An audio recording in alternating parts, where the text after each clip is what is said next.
నమస్కారం TCN news కి స్వాగతం. ముందుగా ముఖ్యాంశాలు. దువ్వ వరదల నష్టాన్ని తగ్గించేందుకు ప్రణాళికాబద్ధంగా కృషి. ఇదే గ్రామంలో ప్రకటించిన ఎమ్మెల్యే ఆర్మిల్లి. అవమానించిన ప్రజాప్రతినిధులపై చర్యలు తీసుకోవాలని తణుకులో దళితుల ధర్నా. డాక్టర్ బిఆర్ అంబేద్కర్ విగ్రహానికి పూలమాలలు వేసి నివాళులర్పించిన నాయకులు. తణుకు ప్రాంత వయోవృద్ధులకు ఉచిత వైద్య సేవలు అందించిన వైద్య ప్రముఖులు. సంచార శకటం ద్వారా ఇంటింటా పర్యటన. తిరుపతి లడ్డు కల్తీకి నిరసనగా ఇరగవరం మండలం తూర్పు విప్పర్లో ప్రదర్శన చేసిన గ్రామ ప్రజలు బాధ్యులను శిక్షించాలని డిమాండ్. తాడేపల్లిగూడెం మండలంలో ముమ్మరంగా కొనసాగుతున్న సార్వా వరికోతలు. బిజీ బజ్జీగా అన్నదాతలు. ప్రజల ఆకాంక్షలను ఆశయాలకు అనుగుణంగా పనిచేస్తున్న కూటమి ప్రభుత్వం. నిడదవోల్లో ఇది మంచి ప్రభుత్వం సభలో చెప్పిన రాష్ట్ర మంత్రి దుర్గేష్. రామచంద్రపురం నియోజకవర్గాన్ని అన్ని విధాలా అభివృద్ధి చేస్తా హామీ ఇచ్చిన రాష్ట్ర మంత్రి వాసంశెట్టి. లడ్డు ప్రసాదం అవకతవకలపై పూర్తి స్థాయి విచారణ జరిపించాలని కోరుతూ పి గన్నవరంలో భక్తుల నిరసన ర్యాలీ. ఎమ్మెల్యే సత్యనారాయణకు వినతి పత్రం అందజేత. భారతదేశంలో అత్యధిక ప్రజలకు ఆరాధ్య దైవంగా ఉన్న తిరుమల తిరుపతి వెంకటేశ్వర స్వామి దేవాలయంలో ఇచ్చే లడ్డూ ప్రసాదం కల్తీ అవడం భక్తుల మనోభావాలను గాయపరచడమేనని తణుకు ఎమ్మెల్యే ఆర్మిల్లి రాధాకృష్ణ ఆరోపించారు. మండల పరిధిలోని దువ్వ గ్రామ పంచాయతీ కార్యాలయం వద్ద ఆదివారం నిర్వహించిన ఇది మంచి ప్రభుత్వం కార్యక్రమంలో ఆయన పాల్గొని మాట్లాడారు. గత ప్రభుత్వంలో జరిగిన అవకతవకలు బయటపడుతున్నట్లు ఆయన చెప్పారు. ఇందుకు బాధ్యులైన వారిపై ప్రభుత్వం తీసుకునే చర్యల కన్నా కలియుగ దేవుడు వెంకటేశ్వర స్వామి తీసుకునే చర్యలే అధికంగా ఉంటాయని ఆర్మిల్లి స్పష్టం చేశారు. కాగా తరచూ వచ్చే ఎర్రకాలువ వరదలతో వచ్చే నష్టాన్ని శాశ్వతంగా నిరోధించేందుకు అవసరమైన చర్యలు చేపడుతున్నట్లు చెప్పారు.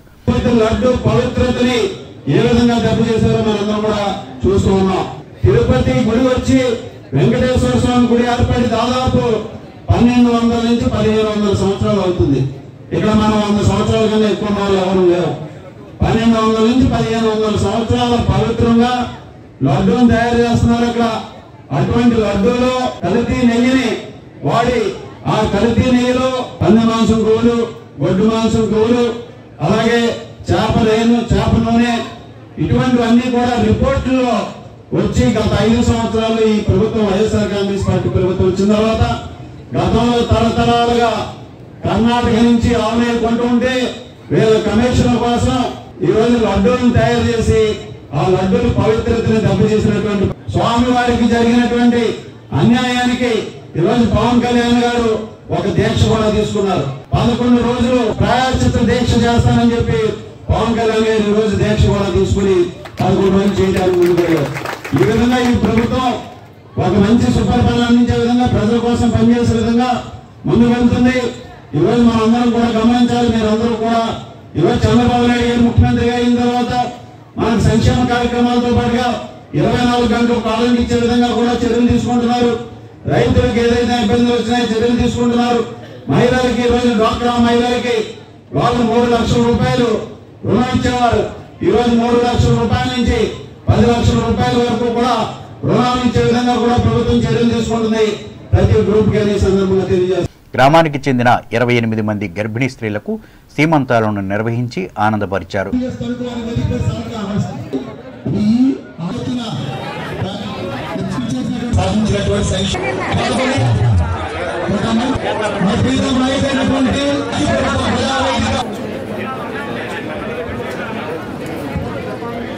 గ్రామ సర్పంచి అడ్డా వెంకట సూర్యనారాయణమూర్తి అధ్యక్షతన జరిగిన ఈ సమావేశంలో మాజీ ఎమ్మెల్యే ముళ్లపూడి వెంకటకృష్ణారావు, మండల పరిషత్ అధ్యక్షులు రుద్ర ధనరాజు, ఎండీఓ కె కిరణ్ కుమార్, మాజీ జెడ్పీటీసీ కట్టా సూర్యారావు, తెలుగుదేశం, జనసేన, బీజేపీ పార్టీల మండల అధ్యక్షులు పీతాని మోహనరావు, చిక్కాల వేణు, దాసిరి బాబీ, ఈ పార్టీల గ్రామ కమిటీ అధ్యక్షులు సిరిగిశెట్టి వెంకటేశ్వరరావు, చిన్ని శ్రీరాములు, తాళాల రామకృష్ణ, సీనియర్ నాయకులు సీని గోపాలంలో పాల్గొన్నారు. ఇదిలా ఉండగా పట్టణ పరిధిలోని వీరభద్రపురం గ్రామ బెతెల్ అసెంబ్లీ హాల్ జీడీపీఎఫ్ చర్చిల తరఫున సేకరించిన 2 లక్షల రూపాయల విరాళాన్ని విజయవాడ వరద బాధితుల సహాయార్థం ఎమ్మెల్యే ఆర్మిల్లి రాధాకృష్ణకు ఆదివారం అందజేశారు. ఈ సందర్భంగా చర్చ నిర్వాహకులను ఆయన అభినందించారు.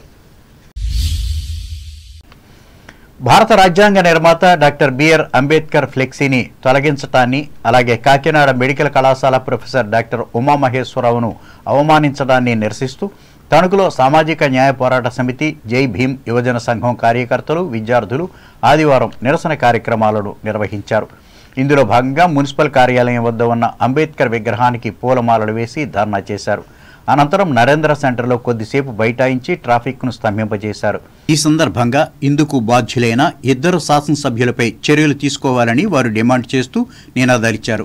అనంతరం సీనియర్ న్యాయవాది, పోరాట సమితి రాష్ట్ర గౌరవ అధ్యక్షులు గొల్లపల్లి అంబేద్కర్ మాట్లాడుతూ చట్టసభలకు ఎన్నికైన సందర్భంలో ప్రమాణ స్వీకారం చేస్తూ రాజ్యాంగ నిర్మాతను గౌరవిస్తూ రాజ్యాంగ సూత్రాలను పాటిస్తామని హామీ ఇచ్చే చట్టసభల ప్రజాప్రతినిధులు ఆచరణలో అందుకు వ్యతిరేకంగా వ్యవహరించడం అన్యాయమన్నారు. అలాగే బడుగు బలహీన వర్గాలకు చెందిన ప్రభుత్వ ఉద్యోగులు ఎంత పెద్ద హోదాలో ఉన్నప్పటికీ కొందరు నాయకులు దురుసుగా వ్యవహరించడమే కాకుండా దుర్భాషలాడటం సర్వసాధారణమైందని ఆయన వ్యాఖ్యానించారు.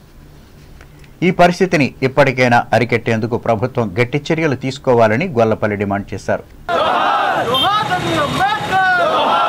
ఈ కార్యక్రమంలో సమితి వ్యవస్థాపక అధ్యక్షులు Peruri Muralikumar, retired sub registrar నీలం మాల్యాద్రి, షెడ్యూల్ కులాల సంక్షేమ సంఘం రాష్ట్ర ప్రధాన కార్యదర్శి కొండే నాగేశ్వరరావు, సమితి పశ్చిమ గోదావరి జిల్లా కమిటీ సభ్యులు బాతు వేణుగోపాల్, న్యాయవాదులు పొట్ట సురేష్, ఈద రామకృష్ణ, వివిధ సంస్థలకు చెందిన నాయకులు గంజి మధు, ఎడ్ల రాజేష్, నేలపాటి నవీన్, పెనుమాల రాజేష్, పడాల బాబు, దిడ్ల సత్యానందం, పల్లె ప్రసాదులు పాల్గొన్నారు. Tanuku senior citizen welfare association, Nisha ఫౌండేషన్ల సంయుక్త ఆధ్వర్యంలో ఆదివారం వయోవృద్ధుల ఇళ్లకు వెళ్లి వైద్య సేవలు అందించారు.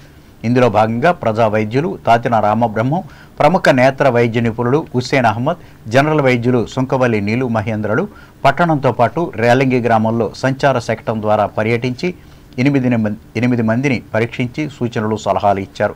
అలాగే దాట్ల రామరాజు ఆర్థిక సహకారంతో మందులను కూడా ఉచితంగా అందజేశారు. ఈ అరుదైన ఆదర్శ సేవా కార్యక్రమానికి సంఘం కోశాధికారి ఆర్జీ భాస్కర్రావు, సభ్యులు గిరిజాల నాగేశ్వరరావు, నర్సింగ్ సిబ్బంది సహకరించారు. తణుకు పట్టణ పరిధిలోని సజ్జాపురం శివాలయం వీధిలో ఏర్పాటు చేసిన వరసిద్ధి వినాయక స్వామి గణపతి నవరాత్రి ఉత్సవాల ముగింపు సందర్భంగా ఆదివారం అఖండ అన్న సమారాధన నిర్వహించి భక్తిని చాటుకున్నారు. ఈ కార్యక్రమంలో కమిటీ సభ్యులు శంకర ప్రసాద్, పట్టంశెట్టి బాపూజీ, ఆకుల దుర్గారావు, ఆకుల ప్రసాద్, ఆకుల సూరిబాబులు పాల్గొన్నారు. పాలకులు ఇచ్చే భక్తులు ఎవరైనా ఉంటే మండపం వద్ద కమిటీ వారు ఉన్నారని వారిని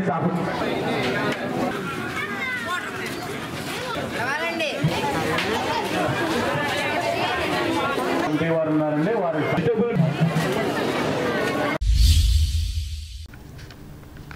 తిరుమల తిరుపతి దేవస్థానం ప్రసాదంలో గత ప్రభుత్వం కల్తీ నెయ్యి వాడటాన్ని వ్యతిరేకిస్తూ ఇరగవరం మండలం తూర్పు వెప్పరు గ్రామంలో తెలుగుదేశం కార్యకర్తలు ఆదివారం ర్యాలీ నిర్వహించారు. ఈ సందర్భంగా మాజీ సర్పంచ్ ఆకేటి నరసింహారావు మాట్లాడుతూ ఇందుకు కారకులైన వారిపై కఠినంగా చర్యలు తీసుకోవాలని ప్రస్తుత ముఖ్యమంత్రికి విజ్ఞప్తి చేశారు. అలాగే ఈ ఘోర సంఘటనకు వ్యతిరేకంగా ప్రాయశ్చిత్త దీక్ష చేపట్టిన పవన్ కళ్యాణ్కు మద్దతు పలుకుతూ నినాదాలిచ్చారు.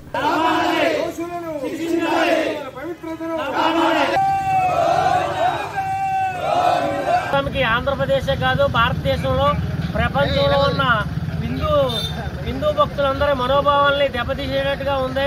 కావాలనే తిరుపతి పవిత్రతను మరి పాడు చేశారు. వారు ఆవు కొవ్వు, పంది కొవ్వు, మరి సన్ఫ్లవర్ ఆయిల్, వేరే ఆయిల్ తోటి కలిపిన మరి నెయ్యిని తక్కువ రేటుకి 320 రూపాయలకే కొనుగోలు చేసి మరి తిరుపతి లడ్డూని, వెంకటేశ్వర స్వామి ప్రసాదములను మరి వారు అపవిత్రం చేశారు. వెంటనే మరి ఎంక్వైరీ చేసి కఠినంగా శిక్షించాలి. గ్రామ ప్రజలు చేపట్టిన ఈ కార్యక్రమంలో భక్తులు కోన కృష్ణ, రామాయణం బుజ్జి, జొన్నలగడ్డ సుబ్బయ్య, ములగాల కృష్ణ, నామన బోసులు పాల్గొన్నారు. ఇప్పుడు వాణిజ్య ప్రకటనలు.